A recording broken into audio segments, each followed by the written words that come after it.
Hello, folks. This is Mark Smith with Family Tree Brand Life Coaches. As you can see, I've got a little bit of sunshine on my face. Been in South Carolina, but we're headed back to Indy for a little bit.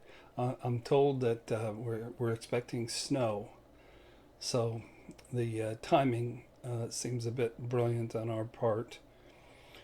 We're going to be talking today about empty chair work. The last video I did, the empty chair work, was with my mother. But I want to show you how to do an empty chair piece of work with your inner child. So this square-headed, fuzzy-headed fellow was me as a baby toddler. I don't know how old, but there wasn't a lot of joy or spark in me as a little one, but you get a little bit of piece of what that was like for me. I'm wanting to equip you folks out there with a way to work on your therapy that's low cost or free, that can still be very powerful. And I would do this with a therapist or with a sponsor or with a friend who's very wise in caring and very wise in recovery. I can't fit a big chair into my limited space here, so I'm just using an easel. But I would encourage you to use something that reminds you of yourself. And I went through several photos. Let me show you them. I was gonna go with this one. It was some kind of New Year's Day, New Year's Eve baby thing my mother cooked up, but it just didn't quite seem right. And then I was gonna go with this one, and it catches the somberness, the shyness, the lost child.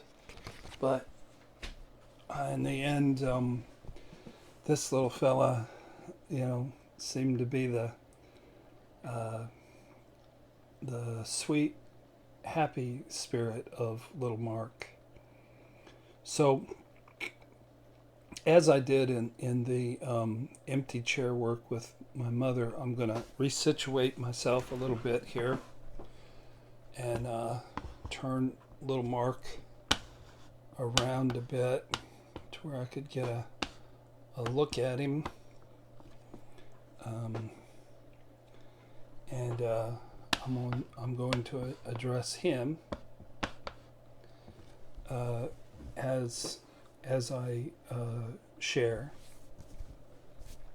I want y'all to be able to see him, but me to be able to see little Mark. So don't do this at home without a therapist. And again, the reason I can do it is, one, my wife is in the next room, and if I need some attending to, I know she'll see this video immediately, and she'll say, she'll say, do you want to do some processing about the work you did in the video? And two, I've been, working on my recovery since 1985.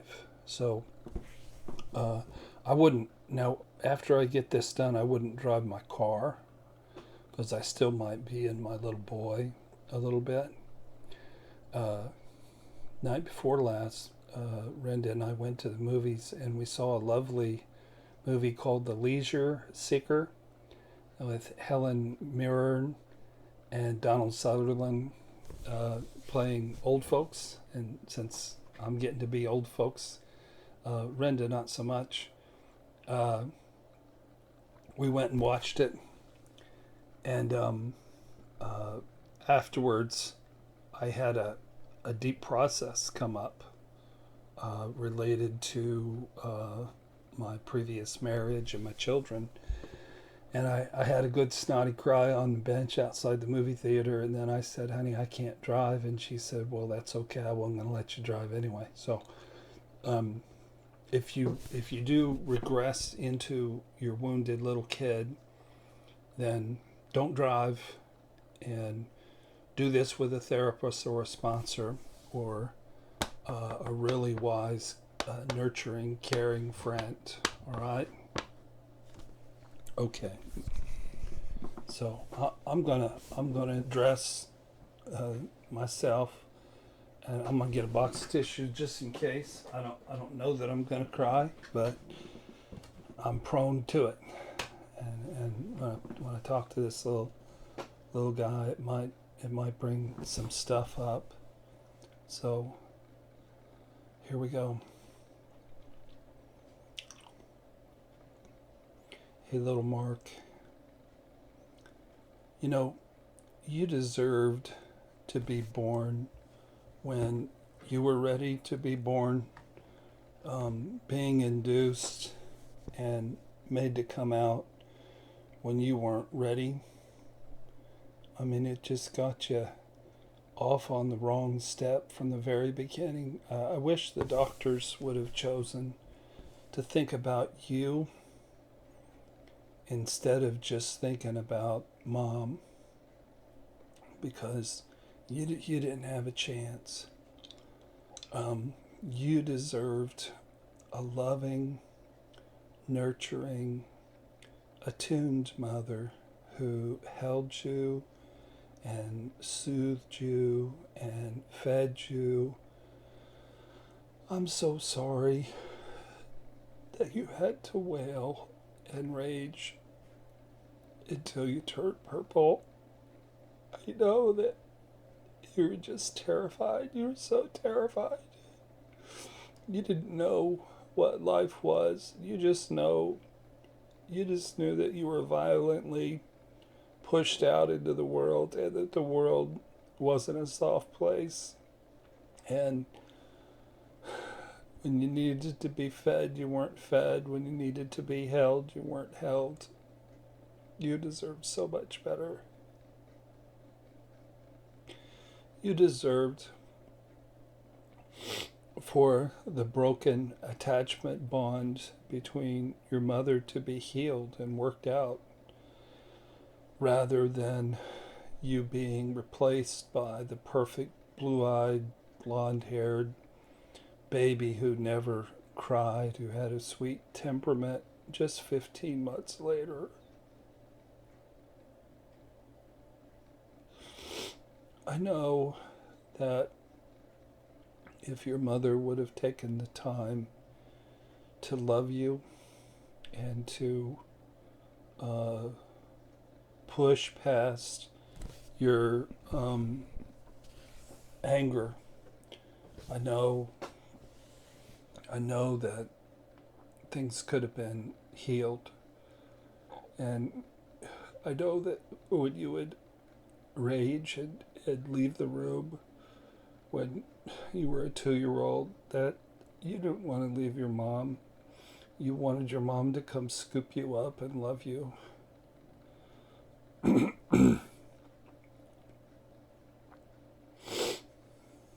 So I understand that when you would cut off and you would rage and you would leave the room of your mother, you were just protecting your little self. And that became a way of life in relationships with women who were supposed to be nurturers of your soul. You were just such a lost little guy. There was nobody looking out for you. And I'm sorry that you had to break out of a nursery. You were so desperate. You were so hungry for attention. You were so hungry for your mother that, 4 or 5 years old, you're scaling fences. You were ferocious. You were tenacious. Inside of you, there was a warrior, even as a 4 and 5 year old. How does a 4-year-old scale the fences and find his way home? You're a beast. You were a beast, little man. Um, I know that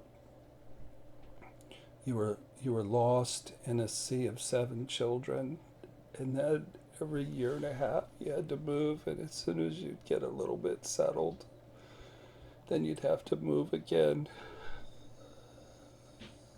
I remember that time when the only time Dad ever spent time with us,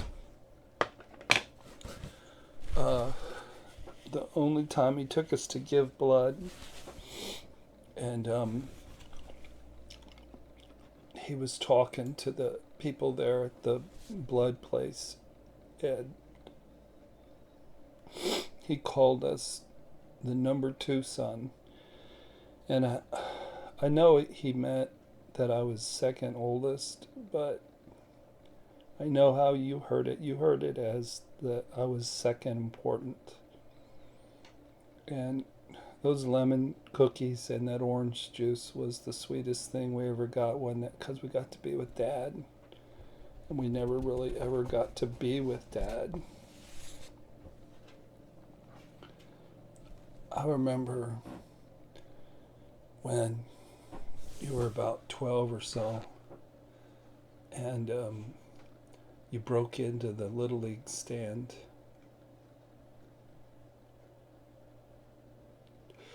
Dad used to call the baseball games on the PA to say which batter's up and who's making plays, and I never did. We never did get to know Dad or get close to Dad. So you broke into that little league stand, and you're only like 10 or 11 or 12, and you managed to set up the PA system. You based you, and you pretended to call a baseball game.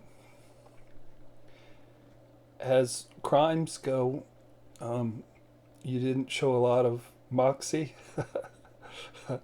Because I know that you weren't trying to commit a crime. I know that you were trying to be like your daddy.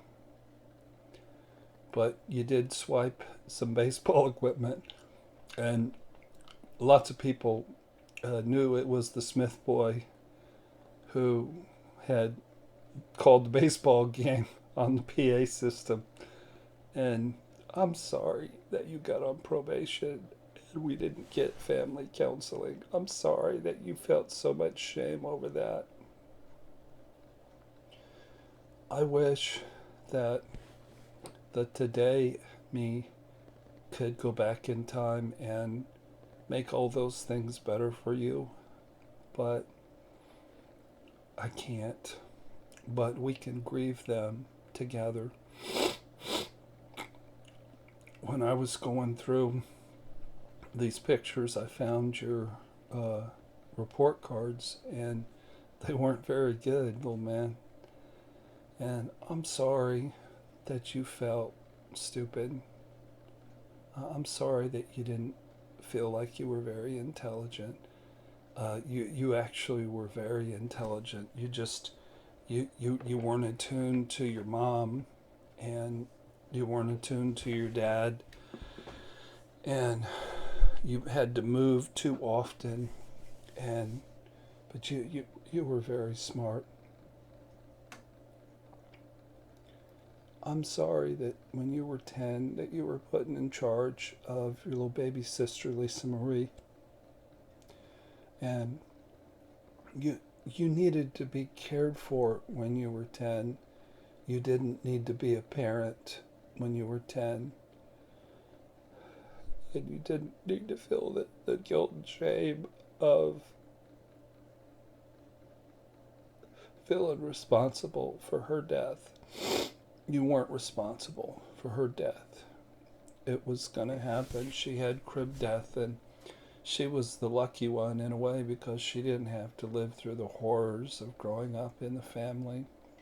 She's our little angel, but I'm really sorry that you had to go through that.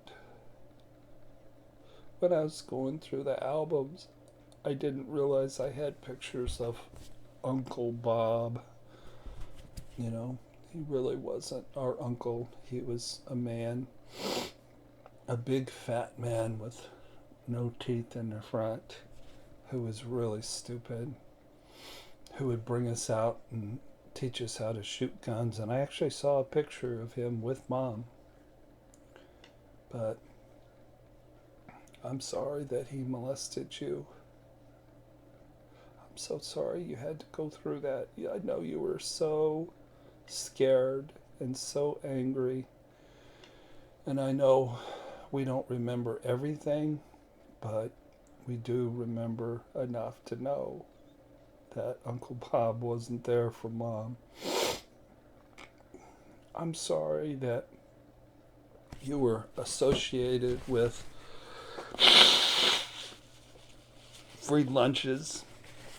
There's so much shame attached to us around free lunch and food stamps and welfare cheese and cockroaches. You were such a special little fella. You deserved to be taken care of well and to pay for your lunches and never see a cockroach.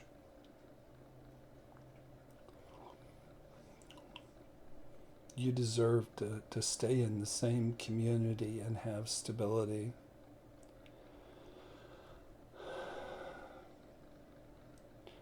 I know both of us would like to thank our 8th grade teacher, Mr. Genovese. And he was our social studies teacher, and he knew we were smart. He knew we were the smartest guys in the room in social studies, and he treated us like we were the smartest guys in the room. And after Mr. Genovese, we thought maybe we weren't so dumb. I'm sorry that you had to go through that Turkey Run Park thing where the kid drowned and you were blamed. That was so shameful. It was so wrong that you were accused of being a gang leader and killing somebody when you were such a sweet boy. All the pictures I look at and all the memories I have is there was just a sweetness about you. Thank God for the game of basketball. It saved you, little man. I remember 13-year-old, 12-year-old you going to the first Kokomo Wildcat basketball game, like 3,500 people there. And those guys came out in those silk red, white, and blue Wildcat warm-ups, and the band was playing. And you said, I want to do that. And you'd never really played basketball. And you were a lost child. And you weren't popular. But man, you wanted it. You wanted it so bad. And senior year comes around. First game. There you are in your red, white, and blue silk warm-ups starting for the Kokomo Wildcats. Good for you, little man. That was good. I'm sorry that later in your teenage life you had to live out in a garage to protect yourself from the insanity. I'm sorry that when you turned to God, that the only God that you could create for yourself was a God of wrath and a God that was in your mother's own image, and not the real God of love and grace and forgiveness. Even when you looked to God for help, your mother was there to get in the way and poison it. I was looking through pictures in high school, and I remember feeling awkward in high school. But the truth is, you were really good looking in high school, dude. I don't remember being good looking, but you were really good. You were really good looking. Who knew? I know that the first relationship that you were in with Terry Downhour ended, with a foretelling of the future, with her abandoning you and cheating on you, and your heart being broken and you feeling abandonment. That was so painful. It was just a little foretaste of things to come. I'm sorry that your wedding day, when you finally, married and became, a grown-up man of sorts, that that it was just so awkward to pretend that you were a family and that you were parented by people who loved you when you raised yourself. You and your cultish, rage-filled God and the sweetness of your wife, Lisa, you were able to escape some of the damages of your childhood until midlife when you had to pay the piper. I'm so sorry, little man, that starting on April 26th of 2015 that you had to relive crying until you turned purple and being thrown away for another male who was seen as perfect. Healing is cruel, and Mother Nature seems cruel. It was so horrible what you went through as an infant. And these past 3 years have been just a nightmare of exactly what we went through the first days and weeks and months and years of our life. But you know what? Here it'll be in just, 11 days, it'll be 3 years. And we survived. And we lived to tell about it. And we're teaching people out there how to also survive. And so, little man, I want to recommit myself to loving you.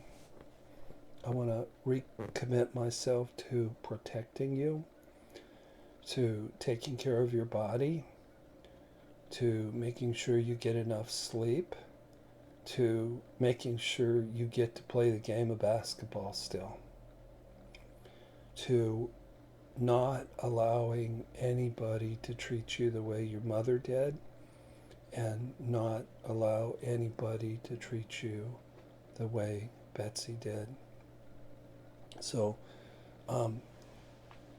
Mark Smith, you're loved by a lot of people, and little Mark, you're loved by Big Mark Smith. And I do cherish you, and I do love you, and I'm going to love you better than your mom and your dad did, better than your wife did, better than Betsy did, even better than Renda does. The only one that really matters is if I'm taking care of you and loving you, then we're going to be okay. So,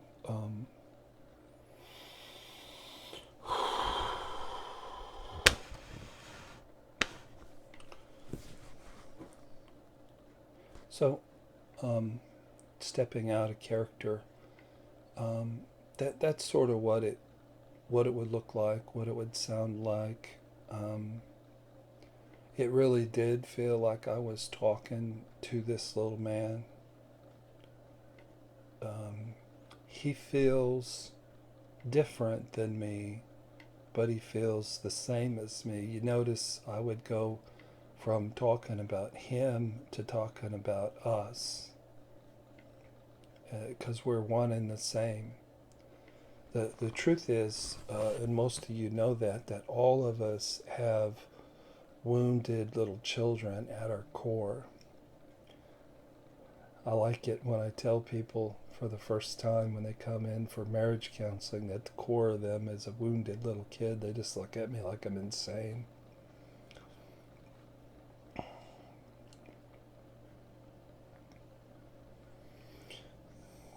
The goal of recovery, dear ones, is not to learn as much as you can about narcissism, not to get revenge upon your narcissist who harmed you, not to hate your parents. The goal of recovery is to fall in love with the little child on the inside and to be somebody who sources themselves. You don't need to source yourself out to a narcissist.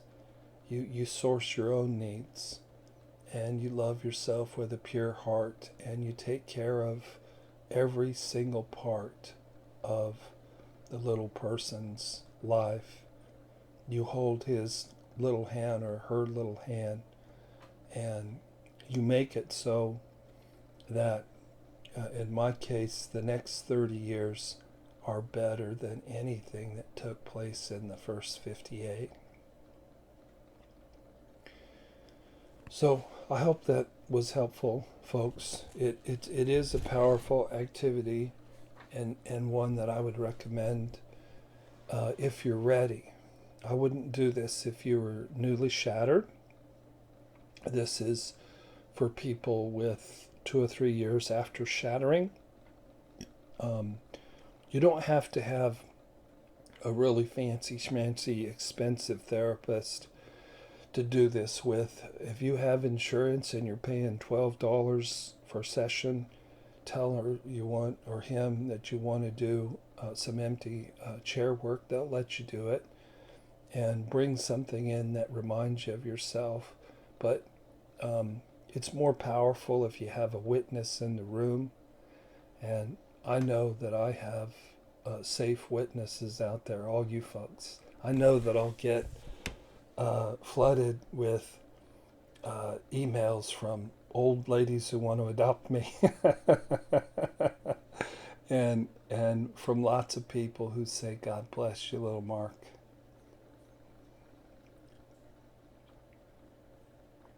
So there you have it. Inner child work, inner empty chair work with your inner child.